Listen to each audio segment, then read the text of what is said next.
और बीन्स, दालें, लोबिया, वाइट लोबिया, रेड लोबिया।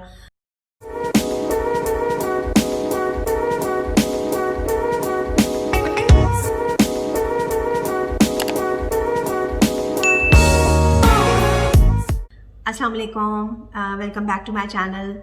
आज हमारा टॉपिक ऑफ डिस्कशन है बेली फ़ैट। बेली फ़ैट क्या होता है, इसके क्या रीज़न्स हैं, क्या कॉजेज़ हैं और किस तरह से हम इसे रिड्यूस कर सकते हैं, आज हम डिटेल में इसको डिस्कस करेंगे। अच्छा जी, बेली फ़ैट क्या है? बेली फ़ैट आपके एब्डोमिनल एरिया पे जो फ़ैट डिपोजिशन हो जाती है उसको बेली फ़ैट बोलते हैं। इसको सेंट्रल ओबेसिटी भी कहते हैं, इसको विसरल फ़ैट भी बोलते हैं। विसरल फ़ैट जो हमारे बॉडी ऑर्गन्स होते हैं उनको विसरा बोलते हैं। तो जब ये आपके जो एब्डोमिनल एरिया में जो आपके ऑर्गन्स होते हैं, लिवर, स्टमक, लंग्स, हार्ट, जब वहाँ पे फ़ैट बहुत ज़्यादा इन्वेड होना शुरू हो जाता है तो उसको विसरल ओबेसिटी का नाम दिया जाता है।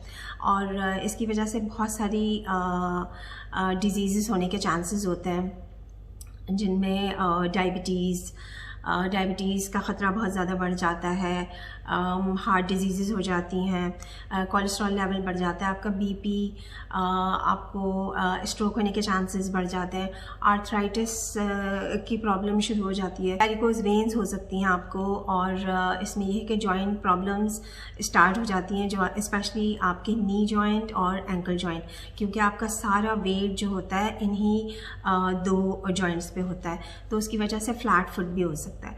आपकी इम्यूनिटी कम होना शुरू हो जाती है बेली फ़ैट के ज़्यादा होने की वजह से। जब इम्यूनिटी लो होती है तो बैक्टीरियल इन्फेक्शन होने के चांसेस बहुत ज़्यादा हो जाते हैं। स्किन प्रॉब्लम्स हो सकती हैं, और क्योंकि आपके हार्ट को जो है वो ओवर बर्डन हो जाता है, उसका बर्डन बहुत ज़्यादा बढ़ जाता है, तो उसकी वजह से हार्ट अटैक के चांसेस बढ़ जाते हैं, हार्ट इनलार्जमेंट हो जाती है, स्टमक इनलार्जमेंट हो जाती है।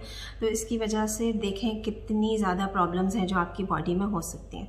तो हम किस तरह से इसको रिड्यूस कर सकते हैं, और हम क्या ऐसे फूड स्टफ़ जो है वो हम इस्तेमाल करें अपनी डाइट में और अपनी लाइफ में क्या चेंजेस लेके आएँ जिसकी वजह से हम इसको रिड्यूस कर सकते हैं। अच्छा, जैसे ये एक बहुत बड़ा मिथ है कि आप जो है वो जिम ज्वाइन कर लें और एक्सरसाइज करना शुरू कर दें, क्रंचेस स्टार्ट कर दें तो आपका बेली फ़ैट चला जाएगा, जिसको स्पॉट रिडक्शन कहते हैं। स्पॉट मीन्स जहाँ पर प्रॉब्लमेटिक जो आपका एरिया है, जो आपका टारगेट एरिया है, तो एक्सरसाइज करने से आपका फ़ैट चला जाएगा। तो ऐसा नहीं होता है, ये बात बिल्कुल भी दुरुस्त नहीं है। जो आपकी स्किन के नीचे आपके फ़ैट होती है, फिर फ़ैट के नीचे आपके मसल्स होते हैं। हाँ, ये बात ज़रूर है कि अगर आप क्रंचेस करते हैं या आप जो है वो एक्सरसाइजेस करते हैं तो उसमें ये फ़ायदा ज़रूर होगा कि आपके मसल्स स्ट्रॉन्ग हो जाएंगे, लेकिन फ़ैट जो है वो उसकी रिडक्शन एक्सरसाइज से उतनी ज़्यादा नहीं होगी जितना डाइट से हो सकती है। 80% जो है वो डाइट का रोल है बेली फ़ैट के रिडक्शन में, और 20% एक्सरसाइज का रोल है। तो पहले हम ये देख लेते हैं कि डाइट में हम ऐसे क्या फूड आइटम्स लें जिनको इस्तेमाल करके हम अपना जो है वो बेली फ़ैट रिड्यूस कर सकते हैं। अच्छा, डाइट में ये है कि डाइट में आप सबसे पहले तो फाइबर रिच फूड लेना शुरू करें अपनी डाइट में। उसमें जो है वो होल ग्रेन्स की तरफ अगर आप आ जाएं तो उसमें ब्राउन आटा, ब्राउन राइस, ओट्स, जौ का दलिया और बीन्स, दालें, लोबिया, वाइट लोबिया, रेड लोबिया। अगर आप वेजिटेबल्स में आ जाते हैं तो उसमें आपका कैबेज, क्यूकम्बर, कैरेट्स, मूली और सलाद के पत्ते, इन सब चीज़ों में फ़ाइबर बहुत ज़्यादा होता है। और फ्रूट्स में अगर आप आ जाएं तो फ्रूट्स में एप्पल है, अमरूद है, पपाया है, ऑरेंजेस हैं, आड़ू है, पीच जिसे कहते हैं, बेरीज़ हैं, स्ट्रॉबेरी, ब्लूबेरी और नाशपाती। इन सब फ्रूट्स का आप इस्तेमाल करें कि फाइबर रिच होते हैं। फाइबर रिच फूड लेने के बेनिफिट्स क्या होते हैं कि आपको फुलनेस फीलिंग आती है, आपके कोलेस्ट्रॉल लेवल कंट्रोल होना शुरू हो जाते हैं, आपका ब्लड ग्लूकोज कंट्रोल होना शुरू हो जाते हैं, आपका बीपी कंट्रोल हो जाता है, आपकी गट हेल्दी हो जाती है, आपका इंसुलिन रेजिस्टेंस करेक्ट हो जाता है, कॉन्स्टिपेशन नहीं होती आपको, आपकी स्किन क्लियर होना शुरू हो जाती है। और दूसरा जो है वो ट्रांस फैट्स आपको अपनी लाइफ से एलिमिनेट करने होंगे। ट्रांस फैट उन सारी चीज़ों में होता है जो बेकरी आइटम्स होते हैं, जिनमें आपके समोसे और नमक पारे, केक्स, रोल्स, पेटीज़, इन सारी चीज़ों को आपको 3 to 4 मंथ्स के लिए एलिमिनेट करना होगा, क्योंकि ये सारी चीज़ें आपका वज़न बढ़ाने के साथ साथ आपको आपके कोलेस्ट्रॉल लेवल को भी बहुत ज़्यादा कर देती हैं। उसके बाद ये है कि आपने प्रोटीन शामिल करें अपनी डाइट में, जो एनिमल प्रोटीन होता है, जिसमें एग्स, फ़िश, मटन, बीफ। अच्छा, बीफ का ये है कि जो ग्रोइंग एज में जो बच्चे हैं वो बीफ का इस्तेमाल आराम से कर सकते हैं, लेकिन जैसे जैसे एज ज़्यादा होना शुरू हो जाती है तो बीफ का इस्तेमाल थोड़ा रिड्यूस कर देना चाहिए। इसके अलावा आप अपनी डाइट में जो है वो एप्पल साइडर विनेगर का इस्तेमाल करें, और एप्पल साइडर विनेगर आपने सैलड के साथ मिक्स करके लेनी है। आपने ऐसे एम्प्टी स्टमक आपने जो है वो उसका इस्तेमाल नहीं करना, क्योंकि इससे एसिडिटी की प्रॉब्लम्स शुरू हो जाती हैं। शुरू में अगर नहीं भी होता, अगर आपको नहीं कुछ वो बॉदर करता, लेकिन वक्त के साथ साथ उससे एसिडिटी होना शुरू हो जाती है। और अगर जिन लोगों को सूट करता है तो वो ले सकते हैं, लेकिन काइंडली उसको आप स्ट्रॉ से लीजिए, क्योंकि वो आपके दांतों को डैमेज कर सकता है। और सबसे बेहतरीन इसका इस्तेमाल यही है कि आप उसको सलाद में मिक्स करके इस्तेमाल करें, तो उसके ज़्यादा बेनिफिट्स होते हैं। और कोशिश करें कि रात में इस्तेमाल ना करें। ग्रीन टी का इस्तेमाल आप अपनी डाइट में बढ़ा दीजिए। आप ग्रीन टी 3 से 4 दफ़ा पूरे दिन में ले सकते हैं, और आप पुदीने और सौंफ का कहवा भी बनाकर पी सकते हैं। उससे भी जो है वो उसके भी बहुत ज़्यादा बेनिफिशियल इफ़ेक्ट हैं इन बेली फैट रिडक्शन। और शुगरी स्टफ़ और शुगरी ड्रिंक्स, इन सबको आप लाइफ से निकाल दीजिए, जिसमें फिज़ी ड्रिंक्स और फ्रूट जूसेस वगैरह सब आ जाते हैं।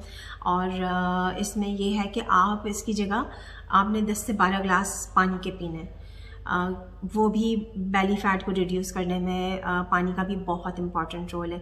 अपनी स्लीप बेटर करें और अपने स्ट्रेस को बेटर करें, क्योंकि जो सेंट्रल ओबेसिटी होती है उसका स्ट्रेस से बहुत गहरा ताल्लुक़ है।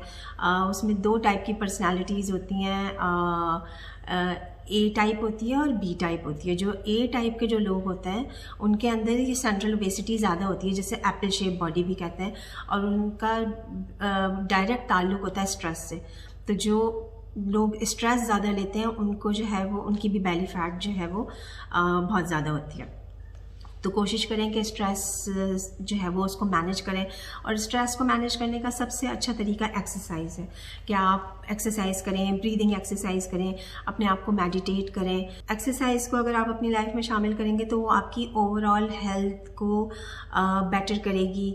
और उसमें ये है कि आप वॉक भी कर सकते हैं, आप कार्डियो भी कर सकते हैं, जिसमें आपकी रनिंग, वॉकिंग, स्विमिंग, साइकिलिंग ये सब शामिल हैं।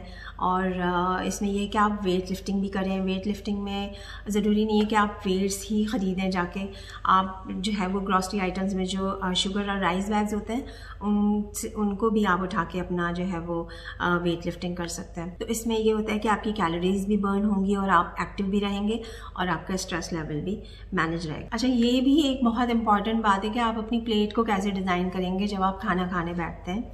तो उसमें यह है कि आपने अपनी प्लेट को हाफ प्लेट को जो है वो आपने सैलड्स, कच्ची सब्जियों का सलाद से उसको फिल करना है, और बाकी जो हाफ़ है उसको आपने डिवाइड करना है होल ग्रेन्स के साथ और प्रोटीन के साथ, और थोड़ा सा अमाउंट ऑफ फैट।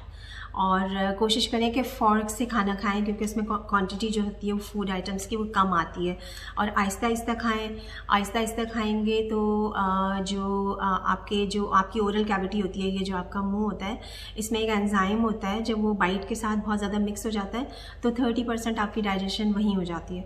तो आपका डाइजेस्टिव सिस्टम बर्डनाइज नहीं होता और वो खाना जो है वो बहुत अच्छे से जाके डाइजेस्ट होता है। और उसमें कोशिश करें कि अगर रोटी है तो उसके आप 12 से 14 पीसेस कर लें।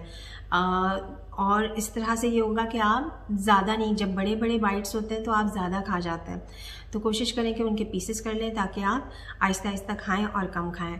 और हर खाने के साथ आप, जैसे मैं हमेशा कहती हूँ कि आपने सैलड तो ऐड की, लेकिन आप रायता भी, जो लो फैट योगर्ट है उसका इस्तेमाल भी बहुत ज़्यादा करें, इसलिए कि उसमें जो प्रोबायोटिक्स होते हैं वो भी आपकी गट को जो है वो हेल्दी बनाते हैं, बेली फैट रिड्यूस करते हैं।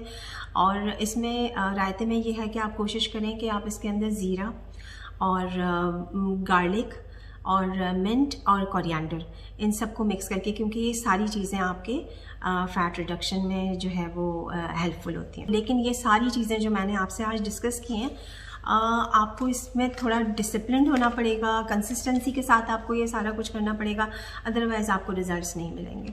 अगर आप अपनी हैबिट्स चेंज कर लेते हैं तो आप अपनी बॉडी को भी हेल्दी कर लेंगे, अपने माइंड को भी हेल्दी कर लेंगे, और ऑब्वियसली फिर आपकी लाइफ में चेंज आएगा ही आएगा, और पॉजिटिव चेंज आएगा इंशाल्लाह। तो कोशिश करें कि ये सारी चीज़ें ख़ुद भी इम्प्लीमेंट करें अपनी लाइफ में, और अगर आपको ये अवेयरनेस आ गई है तो नाउ इट्स योर रिस्पॉन्सिबिलिटी कि आप दूसरों को भी अवेयर करें। एंड में मैं यही कहूँगी कि जो ह्यूमन बॉडी है ये अल्लाह ताला की तरफ से एक बहुत खूबसूरत तोहफ़ा है, इसका ख्याल रखें। अगर आपको नींद अच्छी आती है, अगर आपको भूख लगती है, आपके सेंसेस सारे काम करते हैं, आपको रफ़ाए हाजात की कोई प्रॉब्लम नहीं है, तो आप यकीन करें कि आप दुनिया के खुशकिस्मत तरीन इंसानों में से एक हैं। तो अपना भी ख्याल रखें और मुझे दुआओं में याद रखें। God bless you all. Bye bye.